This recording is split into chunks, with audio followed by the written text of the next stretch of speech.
श्री ब्रह्मचैतन्य गोंदवलेकर महाराज प्रवचन 18 फेब्रुवारी. नामाविषयी शुद्ध भाव आवश्यक. ईश्वर सर्वांचा उत्पन्न करता आहे, रक्षण करता आहे, तसेच संहार करताही आहे. परंतु तरी त्याला न्यायी आणि प्रेमी म्हणतातच, कारण तो निस्वार्थी आहे. म्हणजे प्रेम हे निस्वार्थातच असते. आपल्याला खरे म्हटलं म्हणजे आपला स्वार्थच नडतो. आपला स्वार्थ प्रेमाच्या आड येतो. आपले विषय ईश्वर प्रेमात व्यत्यय आणतात. ज्या ज्या गोष्टी या प्रेमाच्या आड येतात त्यांचा त्याग नको का करायला.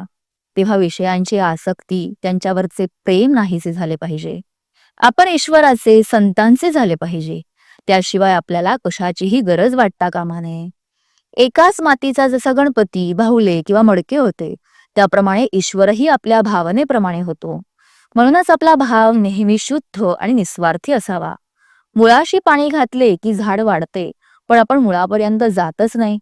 तेव्हा भाव शुद्ध कसा होईल ते पहावे. उदाहरणार्थ, एकादशीच्या दिवशी उपवास करायचा एवढेच आपल्याला ठाऊक असते. पण एक गृहस्थ एकादशीला भगवंताचे नामस्मरण करायचे सोडून 12 वाजेपर्यंत अंघोळ न करता अंगण मोरी झाडत बसला. असे आमचे चुकते. थोडक्यात म्हणजे आपल्याला मुळात काय पाहिजे हेच कळत नाही.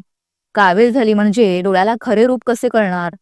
म्हणून ज्याचे डोळे साफ आहेत तो सांगेल त्याप्रमाणे वागावे. याकरिता गुरु आज्ञा प्रमाण मानून आपण वागत जावे. नाम श्रद्धेने आणि शुद्ध भावाने घ्यावे, म्हणजे मनात शंका येत नाहीत.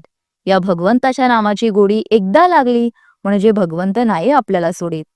नामाशिवाय दुसरे सत्यच नाही अशी दृढ भावना झाली पाहिजे. जितकी देहबुद्धी अधिक तितके नाम अधिक घेतले पाहिजे. आज इतके दिवस आपण विषयाचे चिंतन केले, त्याने आपल्या हातात काय आले? नामासारखे सोपे साधन नाही. प्रापंचिक लोक असे म्हणतात की विषयाचा अनुभव तात्काळ येतो, पण भगवंताचा अनुभव हा अनुमानाचा आणि श्रद्धेचा आहे. हे त्यांचे म्हणणे मला पटते. प्रापंचिक लोक प्रपंच सोडित नाहीत याचे मला नवल वाटत नाही, पण ते सुख चिरकाळ टिकणारे आहे ही समजूत करून घेऊन त्यामध्ये रमतात, याचे मला वाईट वाटते.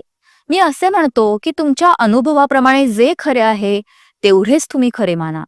विषयाच्या ध्यासापासून सुख नाही असे वाटू लागले म्हणजे नामाची गोडी येईल. आपल्या देहावर आपली सत्ता नाही, आपल्या पैशावर आपली सत्ता नाही, आपल्या माणसांवर आपली सत्ता नाही. म्हणून आपले कर्तव्य तेवढे करावे आणि ते करीत असताना आपले मन दुश्चित होऊ देऊ नये. बोधवाक्य: भगवत प्राप्ती हे आपल्या जीवनाचे ध्येय ठरवून आपण नेहमी त्याच्या भोवती फिरत असावे, म्हणजेच त्याच्या अनुसंधानात असावे. जय श्रीराम.